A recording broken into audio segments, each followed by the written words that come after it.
تو امام فخر الدین رازی رحمۃ اللہ علیہ چونکہ فلسفے پہ، منطق پہ، کلام پہ بہت عظیم دسترس رکھتے تھے، تو وہ عموماً اس طرح کے موضوعات کو اپنی تفسیر میں بیان فرماتے ہیں اور بڑی تقویت ملتی ہے انسان کی روح کو۔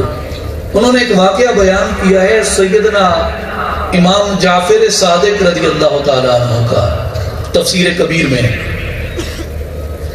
کہ امام جعفر صادق رضی اللہ تعالیٰ عنہ سے ایک ملحد ملا۔ ملحد کو آپ جدید زبان میں ایتھیسٹ کہیں گے، خدا کا، دین کا، مذہب کا، رسالت کا، وحی کا انکار کرنے والا۔ تو ایک ملحد ملا سیدنا امام جعفر صادق رضی اللہ عنہ سے، تو اس نے آپ کے سامنے وجود ثانی سے انکار کیا کہ کوئی بنانے والا ہے یا کوئی بچانے والا ہے یا کوئی چلانے والا ہے۔ اس نے اس سے انکار کیا، اللہ کے ہونے سے اس نے انکار کیا۔ تو امام جعفر صادق رضی اللہ تعالیٰ عنہ نے اس سے فرمایا کہ کیا تم نے کبھی سمندر کا سفر کیا ہے؟ تو اس نے کہا جی ہاں میں نے کیا ہے۔ آپ نے فرمایا کوئی واقعہ تمہیں یاد ہو تو بیان کرو۔ تو کوئی خوفناک واقعہ کسی سے گزرا ہو تو اس کو فوراً یاد آتا ہے۔ اس بندے نے اپنا ایک واقعہ بیان کیا۔ اس نے کہا کہ میں ایک دن سمندر میں طوفان میں گر گیا، اور اتنا شدید سمندری طوفان تھا کہ کشتیاں ٹوٹ گئیں، ملاح ڈوب گئے، غرق ہو گئے، لوگ، ساز و سامان، ہر چیز تباہ ہو گئی۔ کچھ تختے تھے جو ٹوٹے اس کشتی سے یا اس جہاز سے، وہ بچ گئے۔ ان میں سے میں ایک تختے پہ سوار ہو گیا۔ پھر طوفان اتنا شدید تھا کہ میرے نیچے سے وہ تختہ بھی پھسل گیا، نکل گیا، اور میں اسی کشمکش میں تھا کہ بڑی تلاطم کی موج آئی اور اس نے مجھے سمندر سے نکال کے ساحل پہ ڈال دیا۔ اس نے مجھے ساحل پہ ڈال دیا۔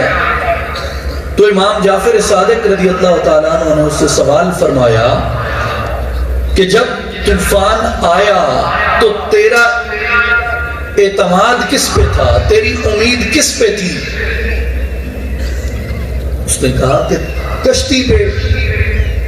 آپ نے فرمایا کشتی تو پھر لرزنے لگی۔ اس نے کہا پھر میری امید ملاحوں پہ تھی۔ آپ نے فرمایا کشتی ٹوٹ گئی، ملاح ڈوب گئے، اب تیری امید کس پہ تھی؟ اس نے کہا جی تختے پہ، جس تختے پہ میں لیٹا تھا، جو مجھے بچانے کا اس وقت ذریعہ تھا، اس پہ۔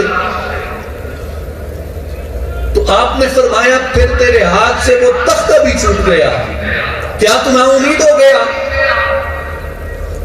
کیا تو نے اپنے آپ کو ہلاکت کے سپرد کر دیا، یا تو نے امید اور اعتماد قائم رکھا کہ میرے ابھی بھی بچنے کا کوئی امکان ہو سکتا ہے؟ اس نے کہا ہاں، جب میرے تختہ بھی چھوٹ گیا تو میں نے امید نہیں ہاری۔ کشتی ڈوب گئی، سامان تباہ ہو گیا، ملاح ڈوب گئے، ایک تختے پہ میں تھا، وہ تختہ بھی لہروں نے مجھ سے چھین لیا۔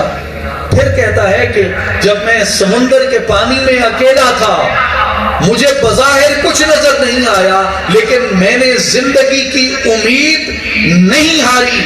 تو امام جعفر صادق رضی اللہ تعالیٰ عنہ نے فرمایا ممن کنت ترجوہا، تو پھر تو مجھے بتا کہ نہ کشتی تھی، نہ ملاح تھے، نہ تختے تھے، نہ کوئی اور چیز تھی، جس امید پہ تو قائم تھا وہ تیری امید کس سے تھی؟ آپ نے فرمایا کہ یہی ہم جو موحدین ہیں، اللہ کی توحید پہ یقین رکھنے والے ہیں، اللہ کی توحید کا اقرار کرنے والے ہیں، جب کچھ بھی باقی نہیں رہتا، ہم لہروں کے سپرد ہو جاتے ہیں، اس وقت جو امید قائم ہوتی ہے، ہم اس امید کو اللہ پہ یقین کہتے ہیں۔ اور امام راضی فرماتے ہیں کہ اس سوال کا اس ملحد کے پاس کوئی جواب نہ تھا۔ اللہ تعالیٰ کیسے کیسے اپنے رنگ دکھاتا ہے، اور یہ محسوس کرنے پہ ہوتا ہے، اس یقین کے اوپر ہوتا ہے کہ بندہ اس کی طرف اپنی رغبت کو، اپنی توجہ کو قائم رکھے، اور جو اچھا ہے اس اچھے کی حقیقی وجہ، اس کا سبب حقیقی اس کی رحمت کو، اس کی مدد کو سمجھے، اور ہر وقت ہر چیز پہ، ہر راحت میں، ہر نعمت کے عطا ہونے پہ، ہر امتحان سے کامیاب ہونے پہ، زندگی کے ہر قدم میں اپنے آپ کو بہتر محسوس کرنے پہ بندے کو وہ فعل ڈاکٹر کی مہارت کی بجائے، کاریگر کی، فنکار کی مہارت کی بجائے، استاد کی مہارت کی بجائے حقیقتاً اللہ کی رحمت کی جانب اس کو لوٹانا چاہیے۔ یہ باقی سب اسباب ہیں جو اس نے آپ کی کامیابی کے لیے پیدا کی ہے، لیکن فی الحقیقت کارساز وہی ہے، فی الحقیقت عطا کرنے والا وہی ہے۔